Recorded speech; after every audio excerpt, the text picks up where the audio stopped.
Hello, everyone. I want to talk a little bit about caring what other people think, because it's something that I get a lot of clients coming in here talking about, where they're so worried about, oh, but what if they think this, or what if I don't know enough? What if I'm not smart enough to do this? What if I hurt someone's feelings because what I say offends them? And we just live in perpetual fear of caring what other people think. And I really want to encourage you to start to make a different choice, to start to take on a whole different perspective where, why does it matter, right? If you see someone who, like, say, for example, you're worried that when you speak, like I am right now, yeah? So I'm having a conversation with you right now. I don't have a script. I don't know what I'm saying. It's just coming through. And I'm probably going to jumble up some words, right? So a lot of people are like, but what if I say something silly? What if I can't remember the words? What if I forget? But there are ways of sort of just going with the flow. People make mistakes. When you make a mistake, people go, oh, they're human. Awesome. If you don't make a mistake and you get everything exactly right all the time, do you actually like people who actually don't make mistakes ever? Do you actually know anyone who has never, ever, ever, ever made a mistake, whether public speaking or talking or, ideas or practices that they've done or just life in general, right? We make mistakes, Did you spill the milk? Did you drop the food on the floor? Did you accidentally break that glass? We all make mistakes. But for some reason, we are so hard on ourselves. We cannot make mistakes. We are not allowed to make any mistakes. But it's okay if you do. It's okay if your kids do. It's okay if your partner does. It's okay if your colleague does. But, you can't. You have to have this perfect persona. Think about how unrealistic that is, yeah? And how are you supposed to learn if you never actually try to make the mistake, to learn, to get better? Do you pick up an instrument and you're just awesome at it?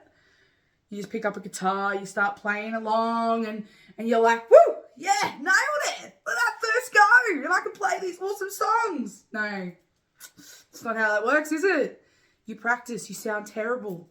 You're like, oh, how do you strum and then do keys? And then how do you make it turn into a song? What do you do? What do you think happens? Oh, right, we practice. Everything is practice. Everything. We think if it's an instrument, oh, that's acceptable, right? Because at school you practice, you're taught that that's okay. But, if you want to run a business or you want to start public speaking, you can't just practice doing it. You just have to be good straight away. But that's not how it works. So if you start to think about that, and you really start to understand that the reason we don't do the thing is because we're scared about what other people think, we're holding ourselves back from practicing all these things that we want to do in life. Everything is practice. Learning how to communicate better with your partner or your colleagues or your friends and family, that takes practice. Practice. Setting boundaries takes practice. Public speaking, running a business, doing a new craft, right? Learning how to make friends if you've been someone who really struggled with that, all takes practice. And if you care so much about what everyone thinks about you, and if you make that mistake, you are never, ever, ever going to make that start. And so you'll never get the chance to practice. And if you never get the chance to practice, you never, ever get to get good at your practice. You never get good at the thing that you're excited about. So stop caring what people think of you. It doesn't matter. Right? If I'm wearing purple and you hate purple, that is fine. If you're like, why are you wearing these big long feather earrings? It doesn't quite suit and it sits funny. I don't care what you think. I care what I think. And this is where it can get really tricky, because when we hate ourselves so much and we put so much pressure on ourselves, it can be really hard to, like, not when you care so much about what you think about yourself, you care what other people think, because they're mirroring back to you what you already feel. Okay, so if I already hated my purple dress, for example, then you saying, why are you wearing that dress? Well, there'd be a whole story and narrative to that. And you may not even mean it that way, but I'm going to make it mean it that way because I already was unsure. But if you come up and you're like, I love this. This looks great. I'm excited. Let's do it. And someone goes, Your purple dress looks stupid. It's like, oh, it's not for you. That's okay. Like, you know, water off a duck's back, because I know I actually don't feel that. So whenever you feel like someone has said something and it has actually upset you, the thing I need you to understand is you already believe it within yourself. If somebody had come up to me and said, Sarah, you know that red hair that you have? It does not suit you. I'd be like, are you sure you're talking to me? Because I don't have red hair. You wouldn't be I wouldn't be questioning me and my red hair. I'd be questioning their ability to see my hair properly, probably. Right? But when it comes to things that you already feel a bit insecure about, like your weight, for example, that's always a big one for clients that come to me. They're like, you know, oh, but I'm scared because I'm overweight, as if anyone's going to take me seriously. Well, can you take you seriously? Have you seen someone who's a slightly bigger shape and gone, oh, well, I can't take them seriously because they're a slightly bigger shape? That means you already feel that within you. But if you don't, and you're just critical on yourself, this is the thing, right? We're so hard on ourselves. We need to just lighten up and just really start to embrace who we are. And I know that's not an easy journey, and I know you're probably listening to this going, oh, well, easy for you to say, Sarah. I need you to understand something, all right? In my 20s, I would be asked to go out to a nightclub or out for dinner or out with friends, and I would spend an hour going through my clothes, putting things on. Nah, I hate it. Put something else on. Oh, why can't I just be skinny? Put something else on. Oh, all right, that'll do, I guess. Start doing my hair. Oh, my hair doesn't even sit right. Why can't my hair just be really long and really pretty? And then you'd finally get your hair to a point where you're like, fine, it'll do, whatever. And then I get to doing my makeup. It's like, oh, you know what I mean? Like, that's it. I've been there. I feel that so deeply, where you're looking at all the flaws. Why can't my skin just be clear? Why can't my body just be the shape of that birdie over there? We're so hard on ourselves. This is not an easy journey to start to embrace who you are. But when you do, your life starts to change in a massive way. It is insane the amount of opportunities that come to you when you get out of your own way. And we are so caught up in worrying about how we look, especially as women. Men also have it too, okay? I want you to know this isn't just a women thing. There is a very big stigma on how men should be. They need to be a certain height, a certain weight, a certain muscular type, right? So we all have this expectation, this unrealistic expectation. Now, that doesn't mean there aren't people out there that have met that expectation. But the thing that I've noticed is I've met those people who have that beautiful expectation that people are like all fantasizing about, and they are miserable. And they also don't think they're good enough because their expectation is another level, right? So we are constantly chasing something to fulfill us. And if you don't stop and just start going inward and start reflecting on, well, why do I hate myself? Did somebody say to me that it was not okay to have a body like that? Did somebody say to me that having a hairstyle that was a bit wavy and frizzy was bad? Has someone said that to me? Possibly. Or did I tell myself that? Because as kids, we're very impressionable, and someone might have said something and you've made it kind of move towards that way because you're already having kind of thoughts about it, right? And so this is where we can start to pull back and go, all right, let's pull back these layers. Who am I as a being? Does this meat suit actually matter? Can I wear this meat suit in a way that I actually feel comfortable and happy? And it sucks because I know how much of a hard journey this is for people. I know the pain of trying to love yourself and how hard that can be. It's heartbreaking. And the reason I know that is because I've been there. I know how much I hated myself. And then I drop 20 kilos and I'm like, cool, awesome, but I'm still miserable because now I've dropped the weight off, but now I need to tone. Now I need to have a tan. Now my hair needs to look this way. We're constantly chasing something outside of us, externally.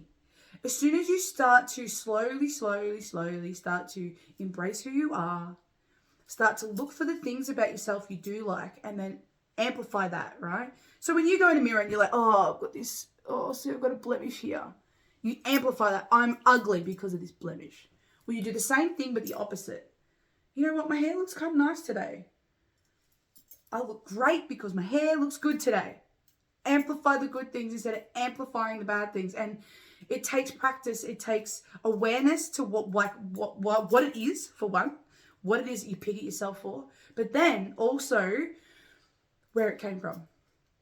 And this is where Psych K can be good, because you can sort of get it out of your subconscious, because a lot of this is subconscious, like wiring beliefs.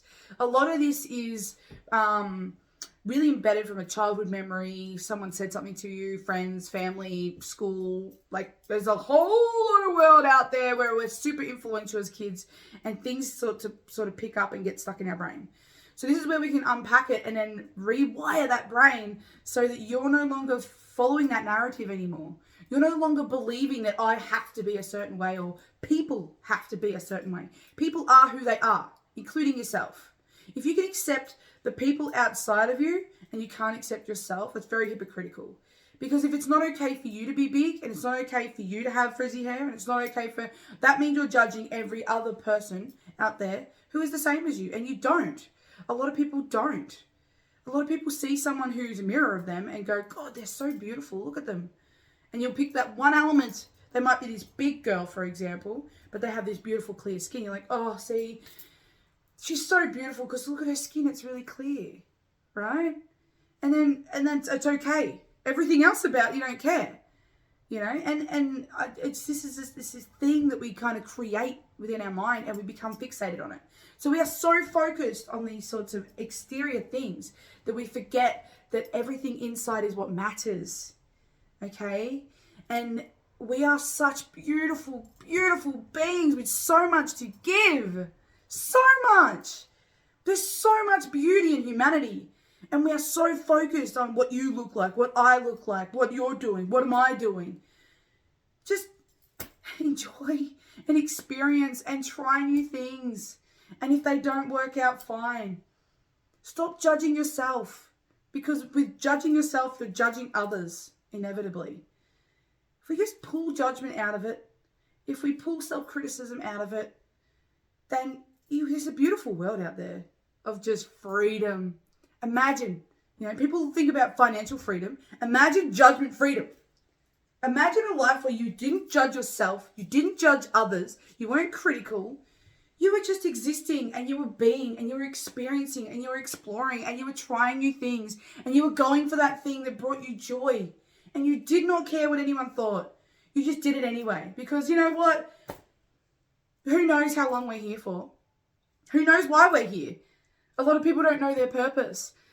And we don't have to know our purpose. We just have to do things that light us up. Keep doing things that light you up. And the more you get lit up, the more you get excited for life, the more you move away from the negative and the critical mind that we have about ourselves and start doing things that we like, everything starts to fall into place.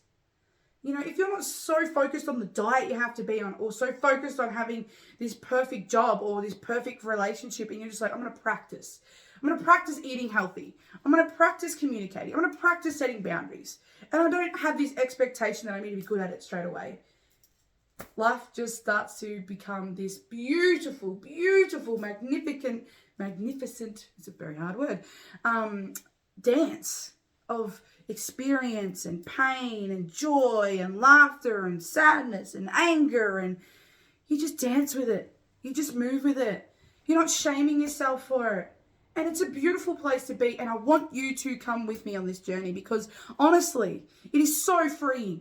As someone who suffered from depression and anxiety and constantly criticizing themselves and others, constantly never feeling like I was good enough, I'm not there anymore. I'm really not. I can honestly say, I freaking love my life. And when I go down into those dark shadow moments where I am just like, oh my God, this is so freaking hard, I honor that. Because I know that, when I come out the other side of this, I'm going to feel so good. My heart is going to be so big when I figure this out. When I start practicing something new, when my body is showing me that there's more, that there is more that can come, there's more that I can give, there's more that I can be. Just embrace who you are and let go of judgment. Let it go. I know it's easier said than done. Practice. You don't have to get it perfect. If you're just like, I'm back into that judgment again, constantly, it's awareness is key.